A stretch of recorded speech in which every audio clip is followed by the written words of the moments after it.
Lourdes College, we commit to provide integral and inclusive education.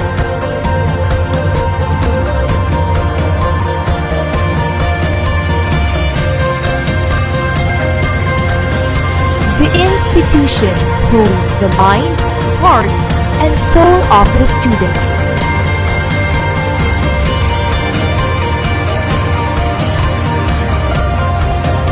Exhibit the distinct and immense talent of every student.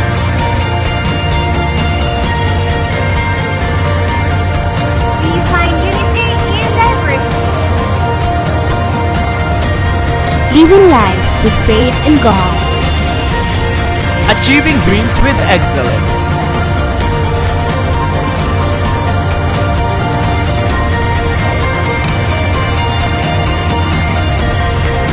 In humility, we serve the community.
Parents, friends, guests, ladies and gentlemen, good afternoon.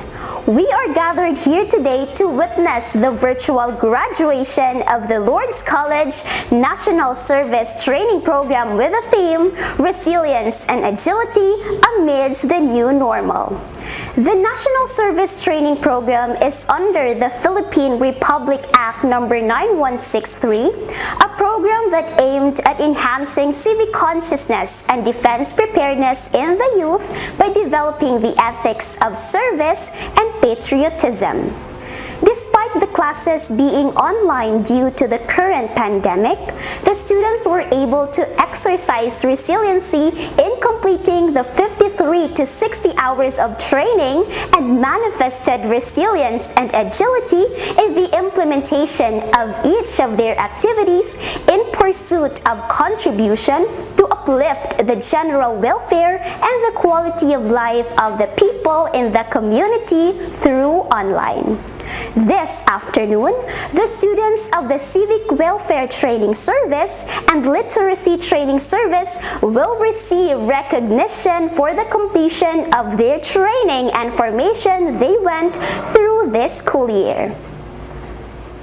May I request everyone to please be in the comfort of yourselves for the opening prayer and to be followed by the singing of the Philippine National Anthem and Lourdes College Hymn.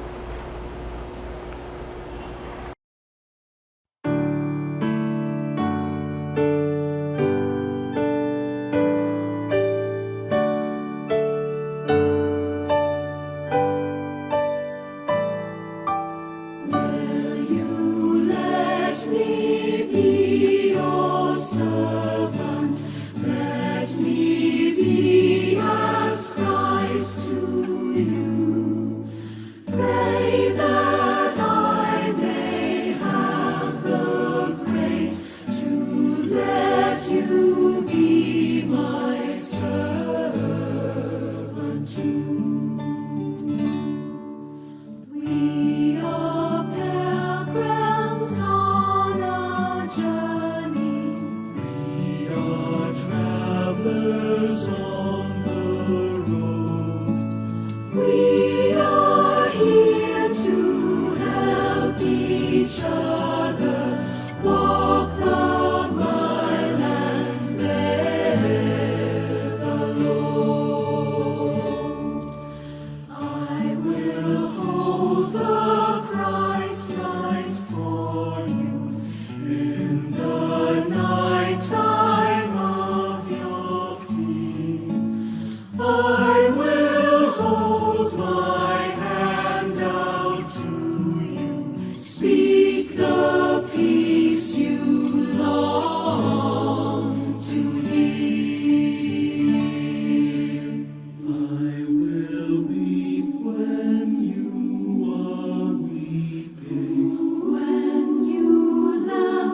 At this juncture, may I call in Dr. Judith C. Chavez, the Vice President for Academic Affairs, to give us her opening remarks.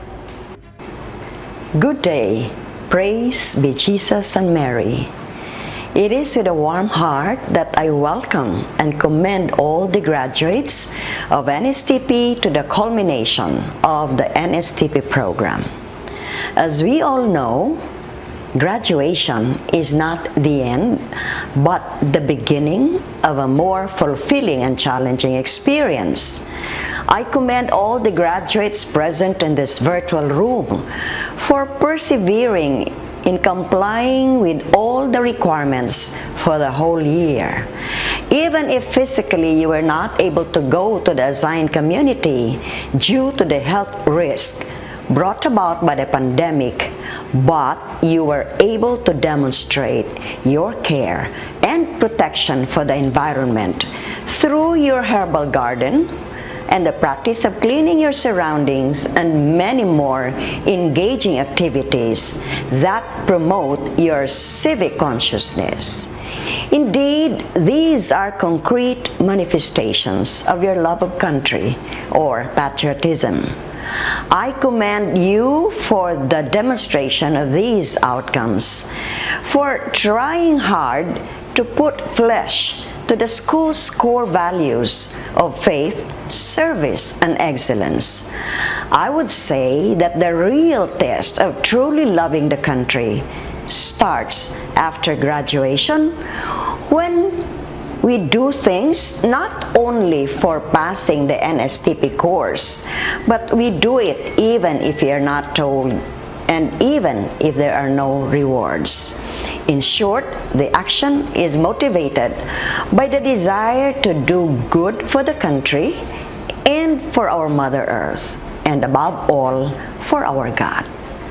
At this point of time, I would like to thank the Nstp teaching force, led by the Nstp coordinator, Ms. Mary Ann Escobar, for facilitating the whole Nstp experience. I am also deeply grateful to our resource speaker for his time and expertise in helping us appreciate the theme, resilience and agility despite the pandemic. Thank you very much, Sir Morong. He will be introduced a little later. Once again, congratulations, and to all the Nstp graduates, your mission has just begun. Charge, good day to one and all. Thank you, Doc. Indeed, many things had happened throughout the school year, and the new normal is taking a toll on all of us. Even then, now is a time to celebrate small victories such as this. Now, without further ado, I will now call in Ms. Marcelinda Perez, an instructor of National Service Training Program, to introduce to us our guest speaker. Good day, everyone. I am honored to introduce to you our guest speaker. Our honored guest completed his elementary education at Kugon Elementary School in Balingasag, Misamis Oriental. He finished his high school education at Misamis Oriental National High School. He finally reached the peak of his tertiary education when he graduated the degree Bachelor of Science in Criminology at Cagayan de Oro College, FINMA, and a Juris Doctor at Mindanao State University, Marawi City. And also, he is a licensed criminologist. Also, he is a Master in Criminology and currently pursuing a PhD in Criminology. For his professional development, our speaker is a highly competent, a review lecturer for criminology licensure in various criminology centers in Region 10. He exhibited his leadership skills when he became the Dean of the College of Criminology in St. Peter's College, Iligan City for 5 years and 9 years at Iligan Medical Center College. At present, he is the Education Supervisor 2 in Criminal Justice Education Program or NSTP and TUSF Focal Person at Commission on Higher Education Region 10.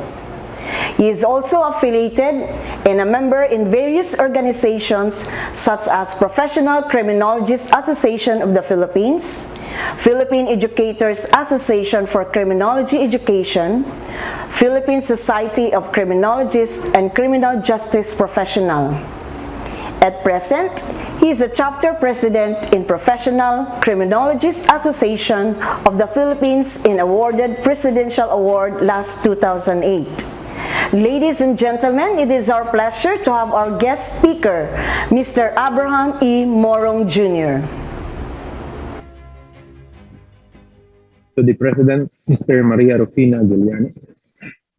To the Vice President for Finance, Sister Maria Adelia D. Serino. To the President for Academic Affairs, Dr. Judith C. Chavez. To the members of Academic Council, to the active Nstp Program Coordinator, Ms. Mary Ann R. Escobar, faculty and staff, Nstp graduates, and to all viewers watching this Nstp virtual graduation, good afternoon. On behalf of the Commission on Higher Education, Region 3, and as a focal person of the National Service Training Program, or NSTP, I would like to express my gratitude to Lourdes College through your NSTP coordinator, Ms. Marianne R. Escobar, for inviting me to speak on your online NSTP commencement ceremony for the school year 2021-2022.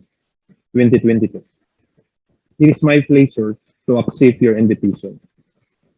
The theme for this afternoon activity is NSTP resilience and agility amidst the new normal. The National Service Training Program, or NSTP, was enacted in 2001 by virtue of Republic Act number 9163. The law was enacted in the context of reciprocal obligations between the state and its citizen, which is commonly known as the symbiotic relationship or the benefits received principle. By virtue of the said principle, the government affirms its primary duty to serve and protect the Filipino citizenry, with the reciprocal obligation for the citizen to defend the security of the state in times of war and national crisis by requiring each citizen to render personal, military, or civil service. The National Service Training Program is a program aimed to enhancing civic consciousness and defense preparedness in the youth by developing the ethics of service and patriotism, while undergoing training in any of its three program components. Its various components are specially designed to enhance the youth's active contribution to the general welfare. The three programs components include, first, the Reserve Officer Training Corps, or ROTC. It is a program designed to provide military training to tertiary level students in order to motivate, train, organize, and mobilize them for national defense preparedness. The second is the Literacy Training Service. It is a program designed to train students to become teachers of literacy and numeracy skills to school children, out of school youth, and other segments of society in needs of their service. And the last is the Civic Welfare Training Service. It is a program of activity that contributes to the general welfare and the betterment of life for the members of the community or the enhancement of its facilities, especially those devoted to improving health, education, environment, entrepreneurship, safety, recreations, and morals of the citizenry. Out of the three components, however, I understand that Lourdes College offers only two components, the CWTs and LTs, which are appropriate to the programs or courses offered by the school. The emergence of the COVID-19 pandemic brought unprecedented disruptions in the lives of the people all over the world. It came unexpectedly where no one was ready from its impact to society. With an increasing number of confirmed human-to-human transmission cases across various international territories, the World Health Organization declared the outbreak as a public health emergency of international concern last January 30, 2020. COVID-19 has resulted in the shutting of schools all across the world. Globally, over 1.2 billion children are out of the classroom. As a result, education has changed dramatically with the distinctive rise of e-learning, whereby teaching is undertaken remotely and on digital platforms. Research suggests that online learning has been shown to increase retentions of information and takes less time with the sudden shift away from the classroom in many parts of the globe. Some are wondering whether the adoptions of online learning will continue to persist post-pandemic and how such shift would impact the worldwide education market. The Philippines in particular faced and still faces a critical situation due to the rise of the said health crisis. For educational institutions, avoiding and limiting the risk of infection in academic community has become a primordial concern. Hence, with the implementations of community quarantine, conduct of classes needed to be immediately suspended. The Herculean challenge, then, has how teaching and learning beyond the usual face-to-face instruction can be effectively brought about. To address the adversarial effect of COVID-19 to the higher educational system, the Commission on Higher Education issued various COVID-19 advisories for flexible learning and eventually for limited face-to-face as part of the new normal. The National Service Training Program of Lourdes College was implemented in accordance with Republic Act number 9163 or the National Service Training Program Act of 2001. This law recognizes the youth vital roles in nation building. It is also aimed to promote civic consciousness, develop physical, moral, spiritual, intellectual, and social well-being, and to inculcate patriotism, nationalism, and advance their involvement in public and civic affairs among the youth. The primary objective of Nstp law is to promote the role of the youth in nation building. As such, it aims to encourage the youth to become civic and military leaders and volunteers who could be called upon by the nation in cases when their services are needed. I understand that there are challenges in the delivery and study of NSTP. These include the problems in the implementation due to but not limited to lack of provisions of materials and equipment and budgetary allocation, which rendered full implementation weak as students and faculty involved in the community immersion must rely on their own resources. These challenges were multiplied during this pandemic by several factors such as not availability of laptops or internet connection among students and faculty. Therefore, study reveals that the school administrators needs to allocate adequate budget for materials and equipment, periodic faculty development trainings, and or to look into the passive attitudes of local officials to ensure that the implementations of NSTP project will benefit both clients and implementers. Relative to this, I believe that Lourdes College has delivered its base on producing better citizens for the country by actively advancing your knowledge and skill for your own welfare, particularly in the aspect of health, education, gender equality, and reproductive issues. You are trained on how to stand on your own, help your family, and the communities as well. You are trained to prepare for disasters and become proactive community partners in rescue operations and in aiding victims of calamities. The commencement theme, resilience and agility amidst the new normal, signifies that Lourdes College, despite of challenges of COVID-19, was able to deliver its mission to pursue constant innovative programs and approaches through the adoptions of flexible learning. Flexible learning is an educational strategy that provides learners with guided choice in several domains achieved through employment of various strategies, including the use of learning and teaching techniques and technologies, and the adoptions of policies affecting choices for learners. I cannot imagine how Lourdes College Hardol overcame the challenge in contributing to the development of world-class professionals as its complementary rules to the Commission on Higher Education and in compliance with Republic Act number 10968 of 2017, otherwise known as an act institutionalizing the Philippine Qualification Framework or the so-called PQF.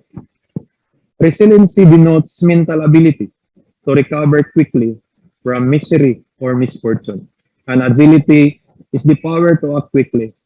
In translation, it is your physical and mental disposition during crisis or emergency coupled with physical and mental soundness. I commend Lourdes College in ensuring that its NSTP graduate becomes equipped with the ability to work with insight, flexibility, and confidence in response to the challenging and changing circumstances in this new normal. Now, the challenge is how to stay resilient and agile at all times or during uncertainty, knowing that we are living in a complex and ever-changing world. Change is irrefutable. However, there are many ways to cope up with it, among which is to stay resilient and agile. To be resilient and agile, one must remember the four things. First, accept what is out of your control. Focusing on things you cannot control will leave you feeling frustrated and exhausted. Remember that there are certain circumstances or decisions that are not in your power to control. Therefore, you have to let go of them. Doing will help you move on and focus on positive energy. Remember, though you may not be able to change the realities, you can, however, change how you respond to them. Second, embrace change. Remember that there will always be changes. Instead of concentrating on the disruptive aspect, take a flexible approach and accept that change is a fundamental part of life that can also bring opportunities and positive outcomes. Third, stay focused on the big picture. It's easy to get so up in the details of an event that you blow it out of proportion. Avoid catastrophizing and focus on real or most realistic impact. Looking at it from a broader perspective can help you more accurately assess its significance. And last, maintain a positive attitude. Being resilient does not mean you have the positive feeling about negative situation. It means that despite something is going wrong, you believe you can and will do your best to deal with the situation and move forward. And now, this afternoon, you have become members of the National Service Reserve Corps. Congratulations. As a reservist, you are ready to perform duties related to literacy and civic welfare initiative, especially in times of disaster or crisis. Now, more than ever, you need to step up and serve the Filipino people. Always remember that being a reservist is only a privilege. Thus, in your endeavors, always remember the provisions of Article 19 of the Civil Code stating that every person must, in the exercise of his rights and in the performance of his duties, act with justice, give everyone his due, and observe honesty and good faith. To end, I would like to congratulate Lourdes College of Cagayan de Oro City for providing quality and innovative education in the National Service Training Program amidst this pandemic. Your team in Nstp, resilience, and agility amidst the new normal is a reiteration of your trust to deliver quality service despite these trying times. Please continue your undertaking as you adapt to the challenges of the present flexible learning. It is at this very time that we need a bold and daring reassurance of our commitment to serve that notwithstanding the pandemic, what becomes of utmost concern among others is our heartfelt service to our fellow men. As you continue to mold the minds of our future leaders, may you awaken in every one of them the values that lie dormant, the values of dedication, service, compassion, and commitment. There is no better time as this time to instill in the minds of our learners that one cannot live by isolation and that one cannot just simply to close his eyes and be insensitive to the concern of the world. Each must take up his part and be a gift to others, remembering these full core values of faith, excellence, and service. With that, I pray for more years to come for Lourdes College and that you might continue to manifest in the lives of the public your claim missions and vision. The fear of the Lord is the beginning of wisdom. Stay safe, observe health protocol. God bless and congratulations. Thank you, Sir Abraham Morong, for your inspiring, eye-opening, thought-provoking, and motivating message. May we always be reminded to actualize Marian Ignatian values, especially service, and become a responsible Filipino youth. In grateful appreciation to Mr. Abraham Morong as our guest speaker, a certificate of appreciation will be presented by the National Service Training Program Coordinator, Ms. Mary Ann R. Escobar. Lourdes College Incorporated, Cagayan de Oro City, awards the Certificate of Recognition to Abraham E. Morong Jr. in grateful appreciation for sharing his time and expertise as resource speaker on Nstp Virtual Graduation 2022 given to the CWTS LTS graduates of Lourdes College Incorporated, given this 24th day of May 2022. Signed, yours truly, Mary Ann R. Escobar RN, Nstp Coordinator, Dr. Rivina O. Mendoza, Dean of Student Affairs, Dr. Judith C. Chavez, Vice President for Academic Affairs, Sister Maria Rufina B. Giliano, RVM, President. Thank you, Ma'am Mary Ann. Again, our deepest and sincerest thanksgiving to Sir Abraham Morong for sharing his precious time to be with us this afternoon. And now, for the awaited moment, let us now proceed with presenting the Certificate of Completion to the Literacy Training Service and Civic Welfare Training Service students. May I request Mr. Roy A. Neri, an instructor of National Service Training Program, to read the citation of the certificate.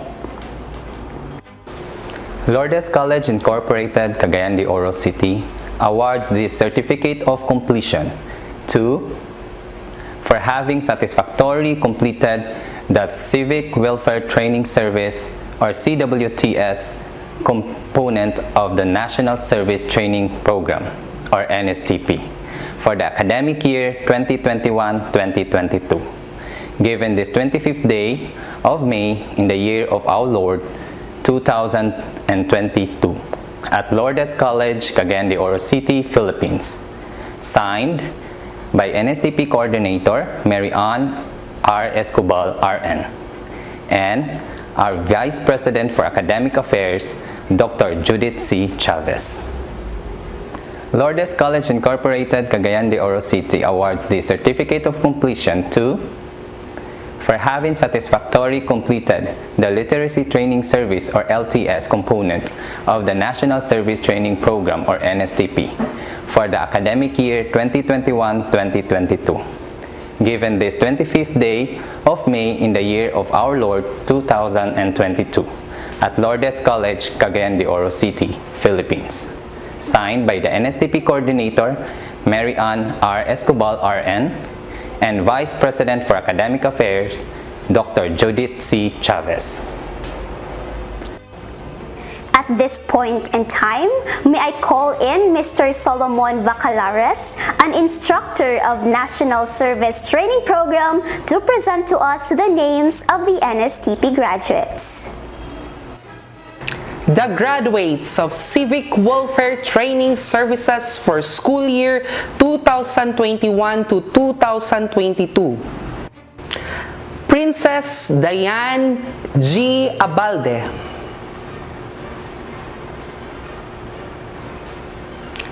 Crizia R.G. J. Abarrientos. Stephanie Abrio.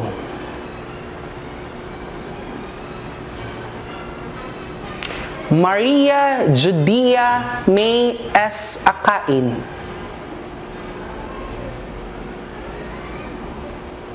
Mabel Jane B. Adamas.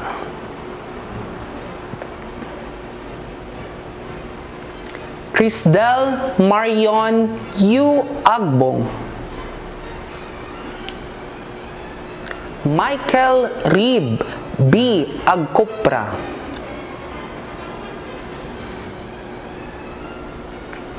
Aldwayne Judel F. Aguilar.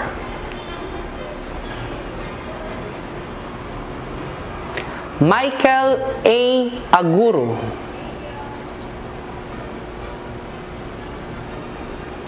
Genevieve D. Alagon.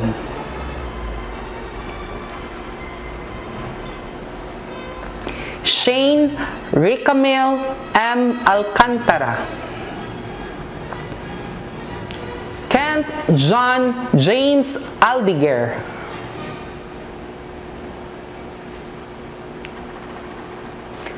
Merlene L. Amilaw.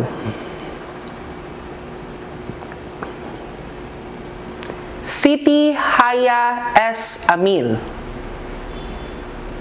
Desiree H. Amomas. Daisy Ann R. Amplayo. Richie Ian M. Antonio.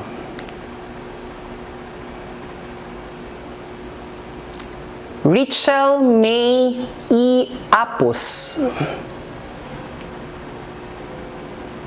Andre Aquino.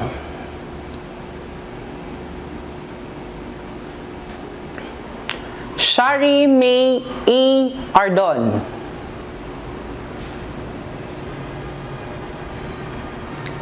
Shine Rosal J. Arioste.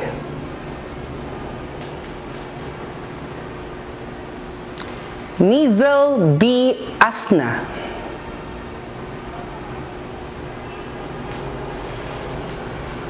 Rosette Marie S. Awayan.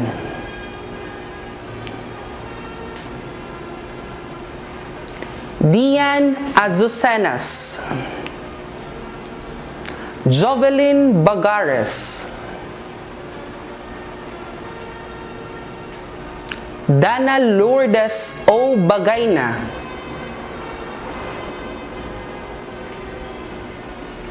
Lance Luis E. Baguio.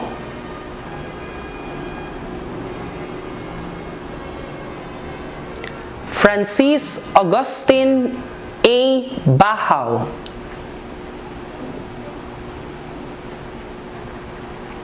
Zaira May Bahuyo.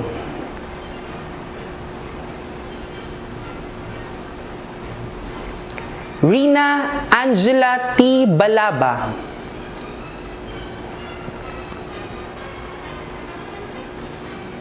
Jessica D. Balangyaw.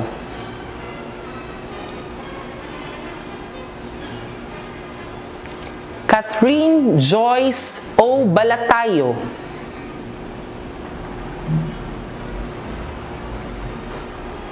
Cedrix V. Balatero.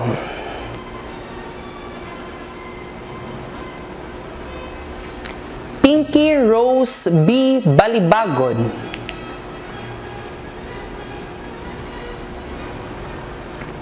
Don Gabriel T. Banaag,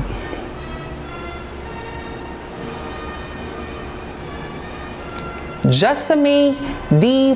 Barlas, Diana Bariga,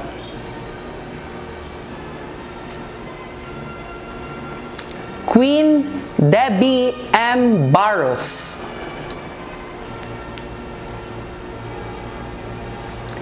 Lilet T. Bayansao,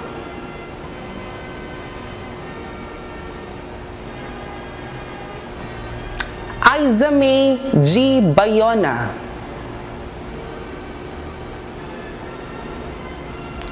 Kimberly Vine Grace Belhot,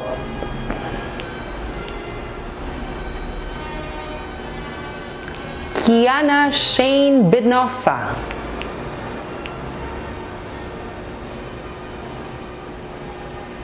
Earl Brian L. Bersabe,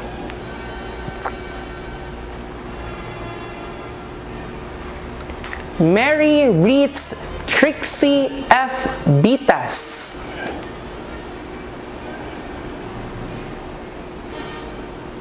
Pamela G. Biwang,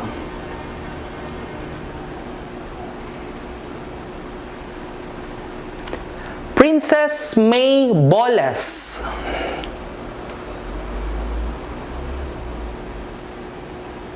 Maria Christine Jess O. Bolieser,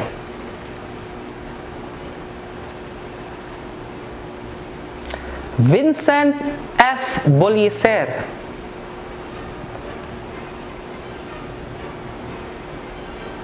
Rina Amor R. Cabagnot,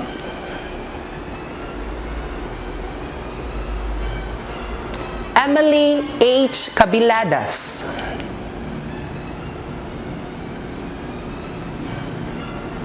Veronica M. Cabonce, Joanne J. Cabahog,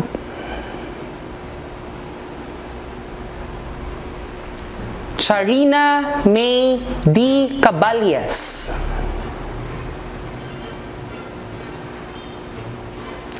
Carlos Brian A. Cabutsaw,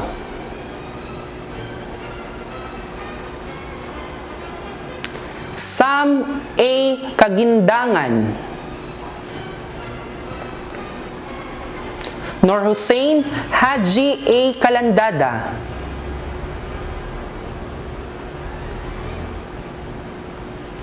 Jorilyn P. Camarador,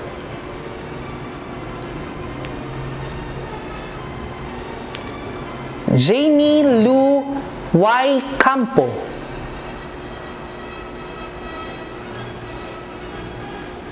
Denise Trisha R. Cañada,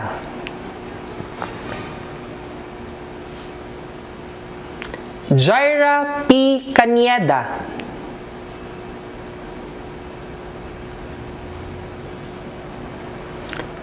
Feb Ruth B. Caniedo,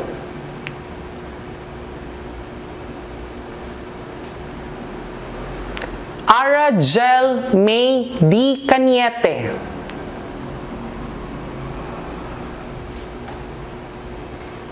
Michelle S. Kanke,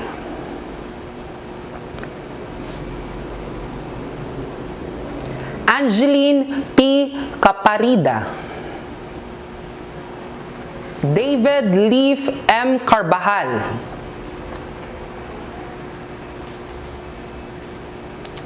Junlee Rose A. Cardenas,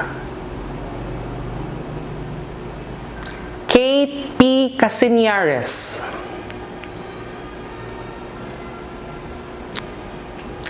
Al-Farouk C. Casidar,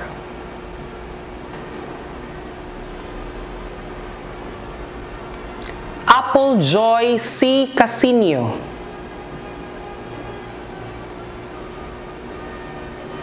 Junica Angeli M. Casinio, Sean Anthony C. Casinio,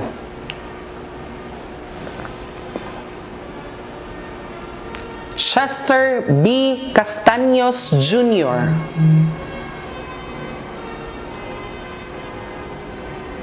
Justin Reen R. Kayabyab, Farida Kayla T. Silicious, Mary Jane R. Serbito,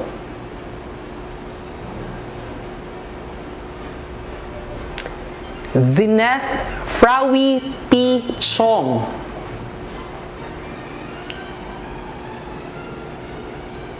Maria V. Shelo M. Colado,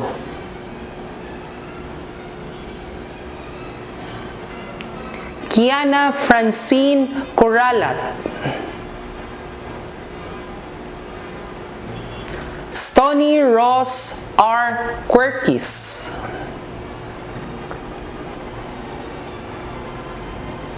Cassie C. Cultura,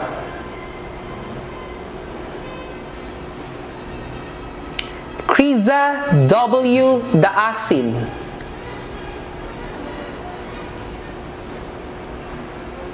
Bichi May R. Daayata, Nicole Trisha Ann Daser,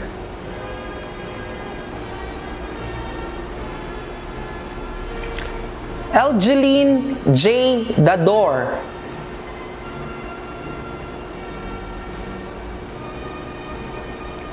Jericho R. Dahino,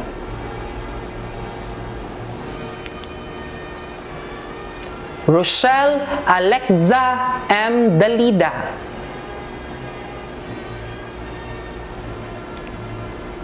Regine May O. Daligdig,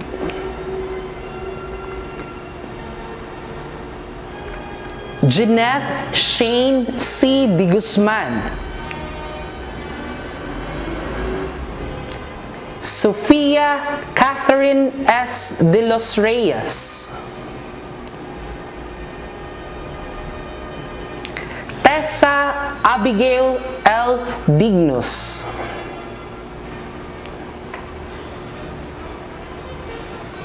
Najma P. Dimaporo,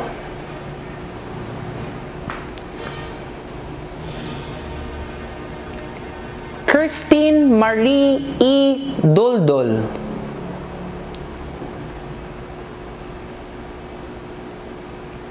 Mary Rose Dumagat, Kent Irvin D. Dumaraog,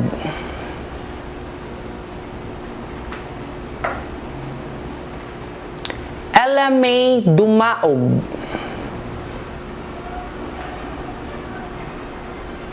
Althea Jean A. Chavez, Flor de Lis A. Iconar,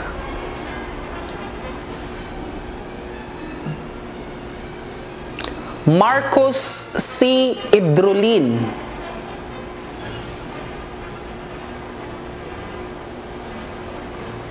Joel May B. Igargo,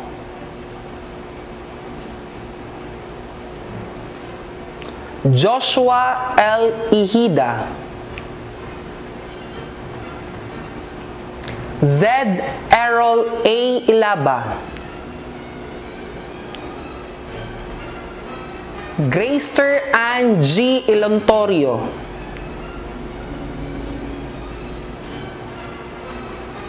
Mel Austin M. Ilima, Manilyn A. Indab,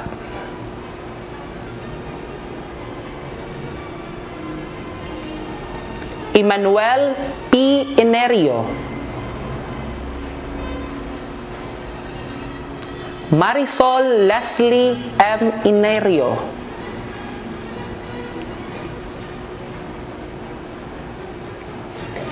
Clint Floyd D. Espera Jr.,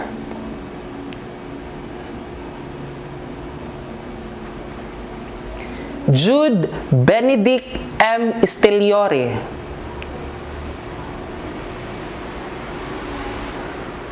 Faith Yuna E. Estrella,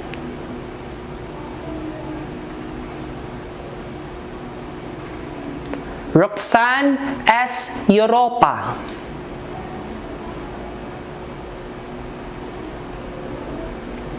Kiana Hart D. Faldino,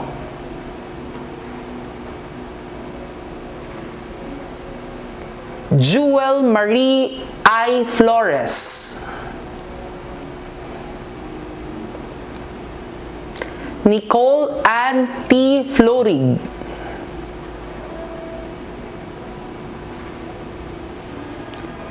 Christian Luke A. Florita,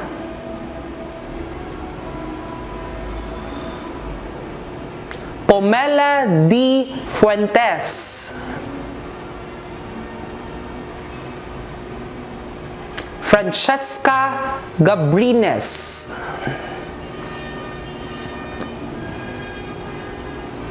Justin Joy S. Gabuli,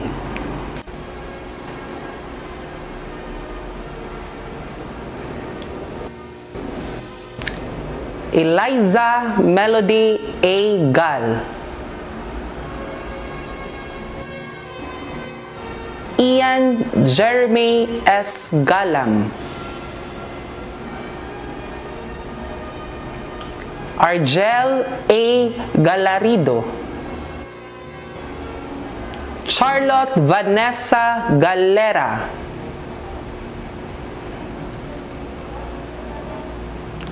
Nasraina B. Gampong,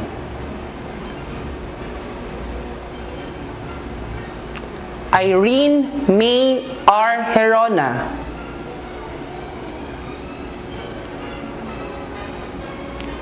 Maria Elaika B. Gikan,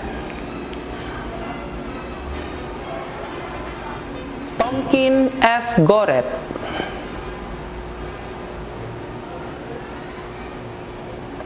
Emilio Gabriel G. Goyeneche,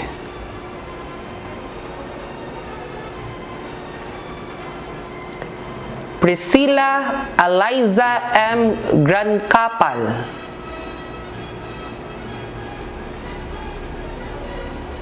Antoinette Chin E. Gregorio,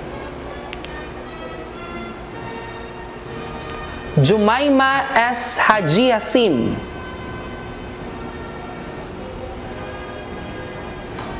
John Paul Ardex P. Halasan,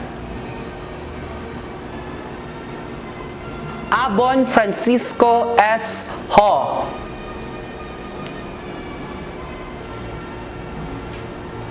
Riza bin V. Idulsa,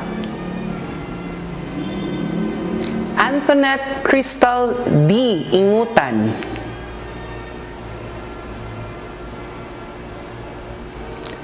Alethea Jaira D. Hangad,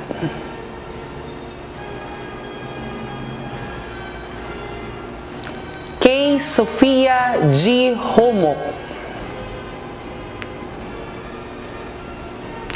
Princess Althea C. Husol,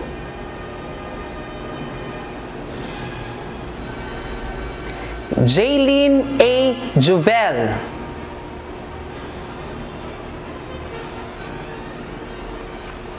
Renaline A. Humamoy,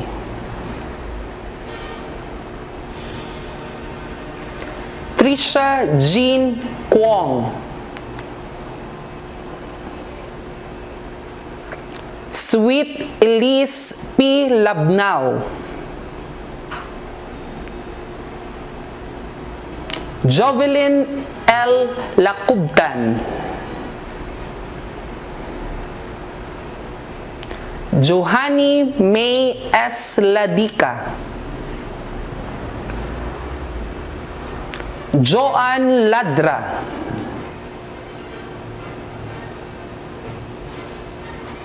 Mariel D. Lagbas,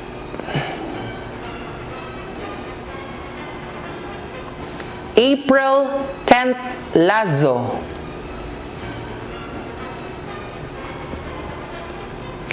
Julia Isabella S. Leonardo,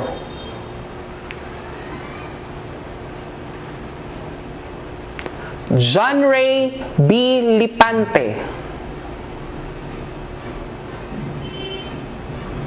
Abigail L. Levy,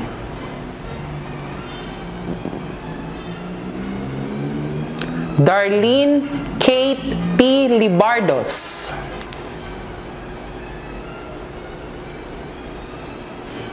Maria Venera E. Liagas,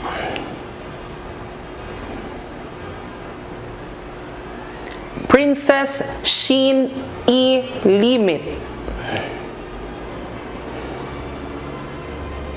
Maria Elaine O. Luciniara,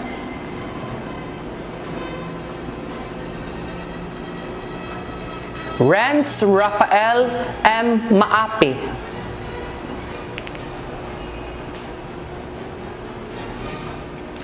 Dalmar Q. Mabalos,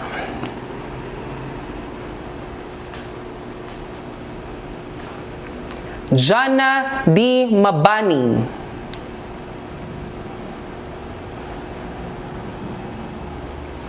Kion Martin S. Mabaw, Goldamir R. Mabaylan,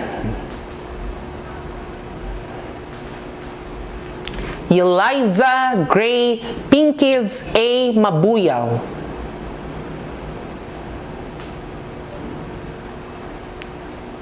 Aisha R. Makadato,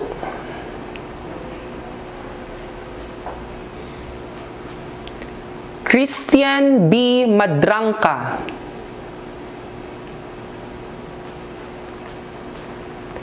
Patrick John Madrid,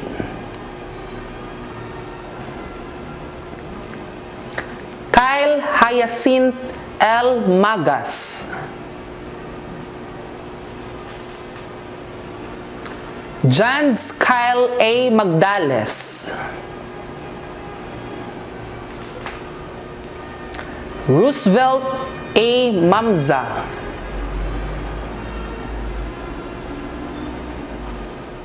Eloisa S. Manansala, Charles David A. Manayaga, Donabel S. Manguera, Winchell E. Manluluyo, Claire V. Manungog, Hilary Rose M. Masarap,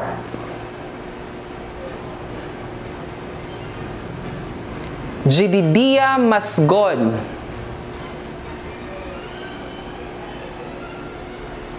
Alundra May G. Masiba, Melanie O. Medalya,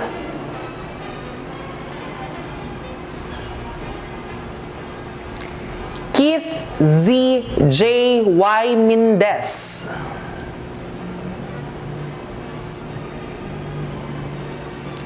Kate Ashley M. Mercado, Micaela A. Mercado,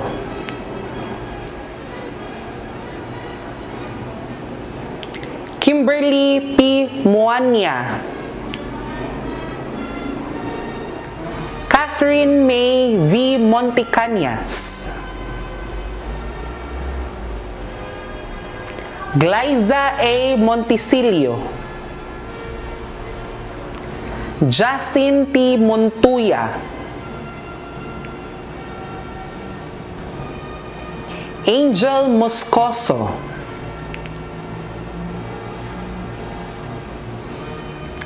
Kent Jordan R. Nadella,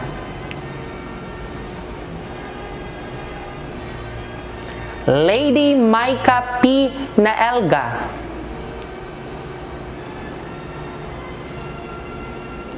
Bridget E. Nicolay,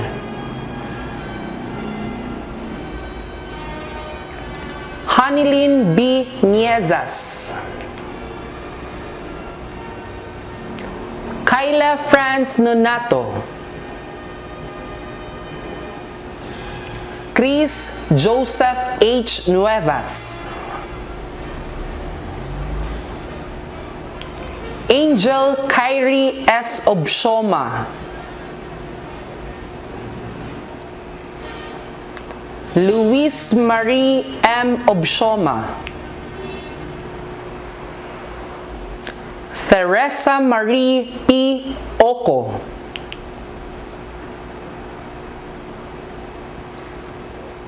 John Paul Umamos,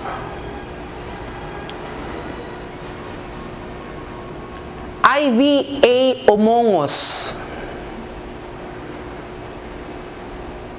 Jonel V. Zai B. Ondoy,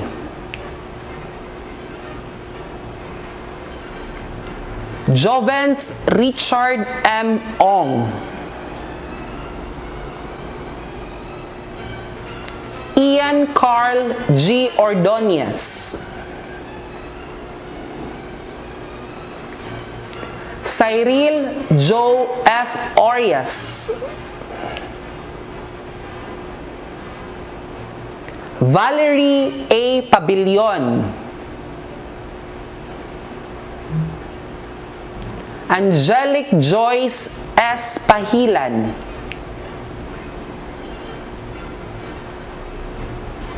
Kyla G. Palarca,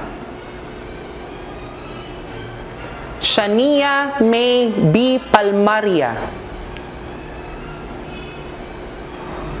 Jamilha Panal, Everian Faith B. Pangka,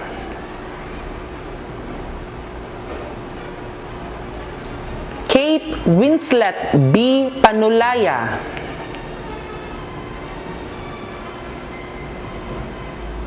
Erica Dawn B. Pau,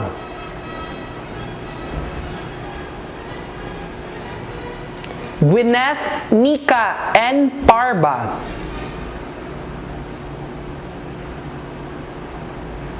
Queenie A. Patilano,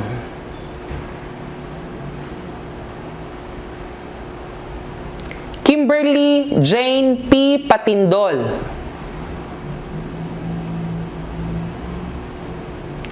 Ninita C. Peggy,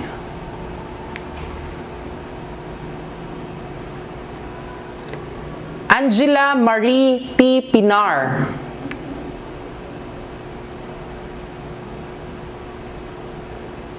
Angel Jade A. Pimentel,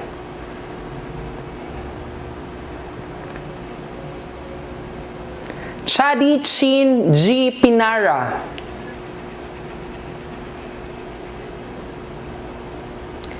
Inisita P. Polgo,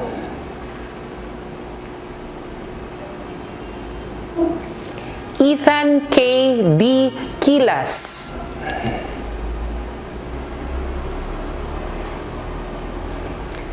Kinan G. Rakod, Jessa Marie P. Ragandang,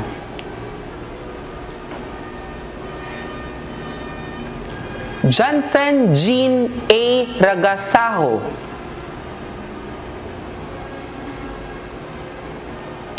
Jane B. Ragudo,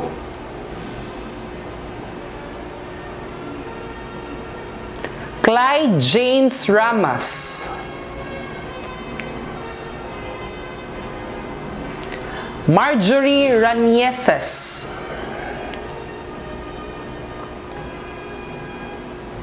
Kent Wood R. Ratunil, Mark Gabriel I. Ratunil,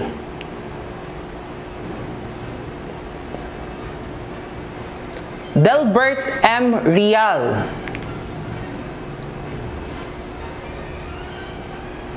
Jana Azel N. Roa. Chine Roque. Jessa P. Ruby.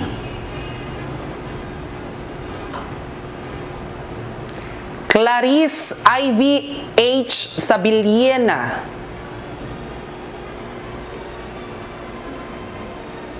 Kyrie Abigail D. Sabio.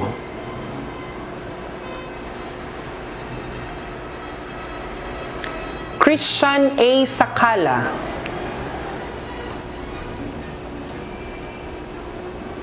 Ben P. Sahonia.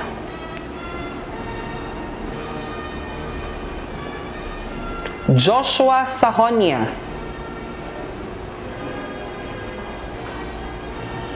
Jaden C. Salas. Lavrel G. Salem.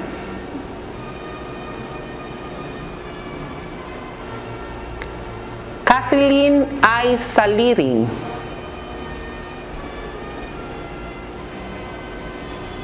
Hannah Nicole C. Saludsud.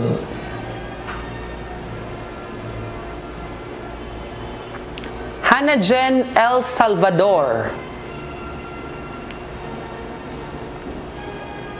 Cassandra M. Salvania.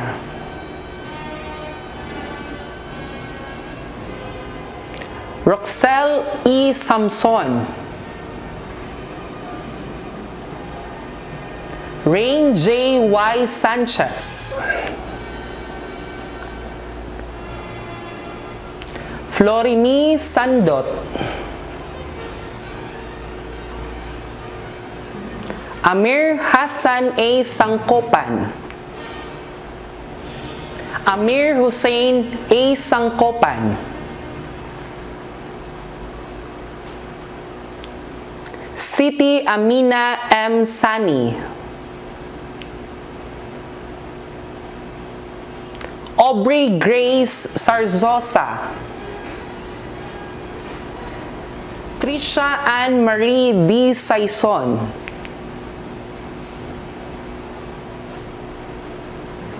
Anthony Feb C. Season.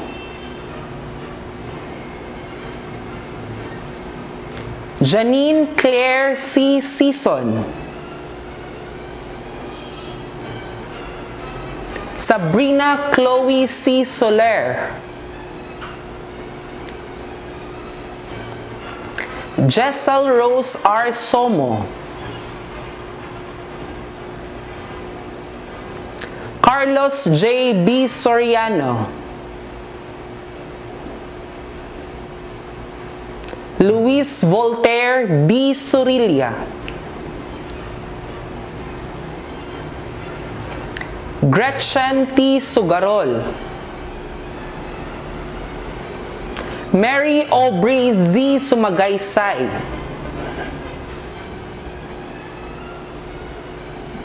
Maria Jessa R. Sumampan. Analu Sumampong. Justin Isaac N. Taban. Razel May M. Tabios. Kate Gala J. Tablada. Donabel U. Tabuklaon.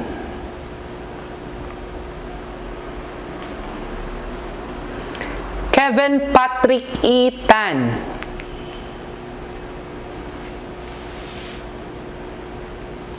Kyle Justin L. Tan.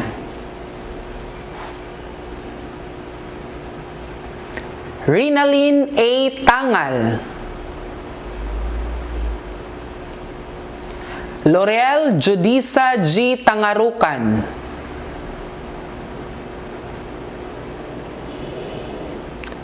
Crystal Joyce B. Taripi.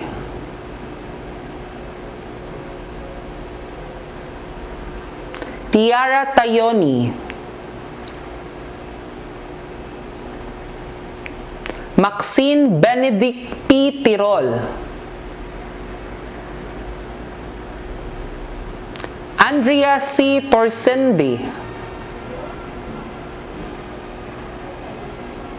Justin Rosette Traces, Yeth Jean D. Trisares, Eladine T. Uba, Rishmay I. Udam, Angel D. Odasco, Rafonzel P. Uy, Ishi Ann J. Vacalares, Leila Valente, Lawrence J. Varquez, Joan D. Villanueva, Carlos Antonio V. Villarin, Venus J. D. Viray,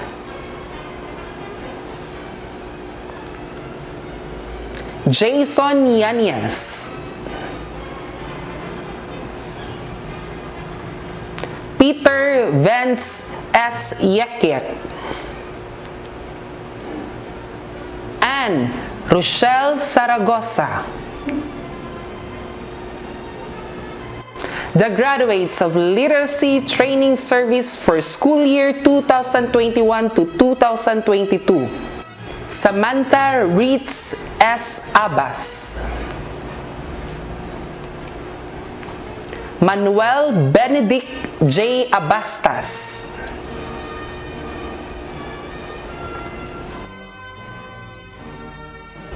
Rochelle Han B. Acobo, Familia Joy E. Aguias, Greg Patrick E. Alavanza,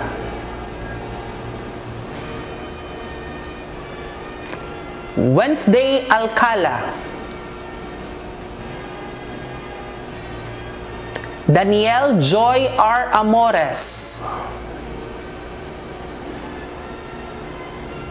Kiana Therese B. Andrada, Ilian May P. Anyora,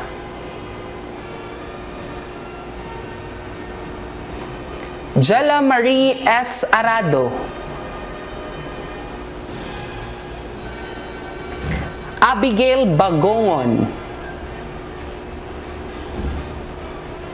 Zendi A. Balikog, Vince Daniel R. Bartolata,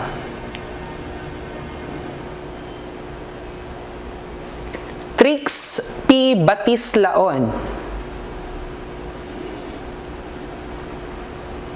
Dave Andre Beltis, Maria Judilu I. Bernados, Kem S. Kabugsan, Corina May C. Kagatin, John Gabriel G. Clapano, Nicole S. Kual, Joshua Escalona,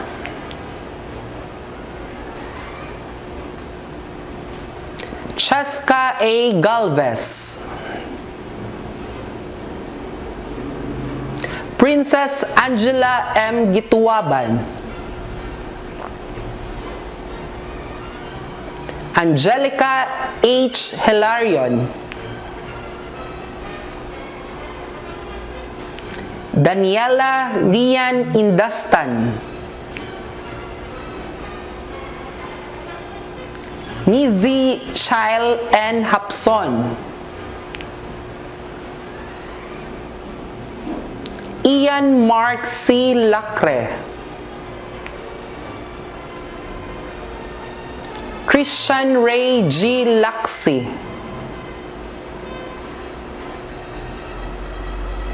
Liana Jean M. Ladica, Leah Denise M. Lagua, Glory Grace A. Monte, Karil Faith V. Obshoma, Hazel Joy B. Pabia,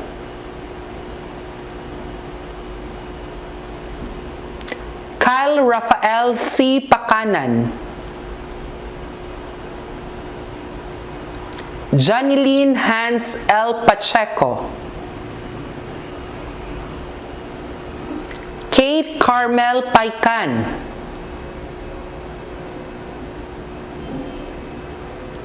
Desiree T. Pama,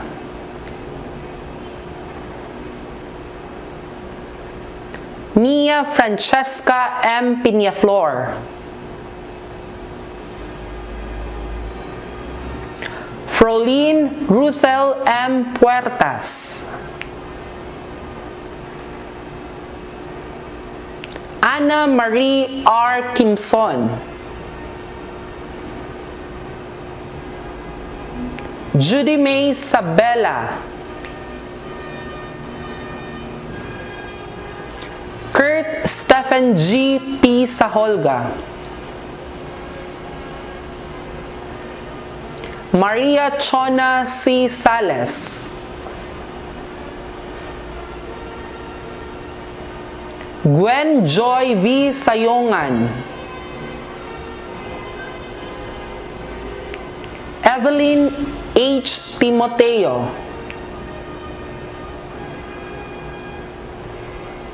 Princess Queenie C. Tumanda, and Joshua N. Yanez. Congratulations! We are now almost at the end of the program. May I request Ms. Loveth Angkos, an instructor of the National Service Training Program, to deliver her closing remarks. Good day, everyone. Before we conclude today's activity, I would like to take this opportunity to say, on behalf of the faculty, staff, and administration of Lourdes College and Nstp graduates, congratulations. As you proceed to the next level of your academic journey, remember to carry out the knowledge, skills, and values that you have learned in order for you to become good citizens. You have integrated community services to the real-world context in order to strengthen civic and community responsibilities. For sure, this has an impact to each one of you in pursuit of molding the young people. And this is the importance of the National Service Training Program. I would like to close my remarks wishing you all the prosperity amidst the pandemic. You have worked hard and you deserve to be proud of this achievement. So once again, congratulations. Thank you, ma'am, for valuing the presence of the graduates, their parents, and guardians. At this point, Lourdes College National Service Training Program would like to acknowledge the parents and the guardians of the NSTP graduates. Thank you for your collaborative partnership in the formation of your children. At this juncture, may I request everyone to please put yourselves in the holy presence of God for our closing prayer, to be led by Ms. Marilu Humarito, an instructor of the National Service Training Program.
We have fallen so many times into the seeming abyss of despair and struggled against the mirror for just a speck of self-esteem.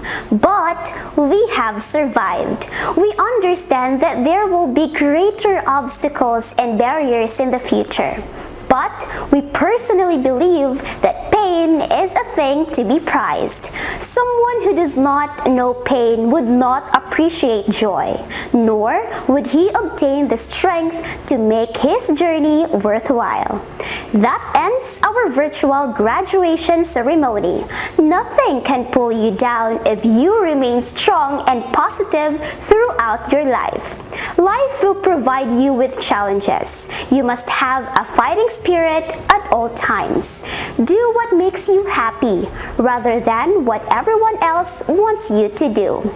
Thank you for gracing us with your presence. Good afternoon, and may the love of God be your reward. Stay safe, everyone.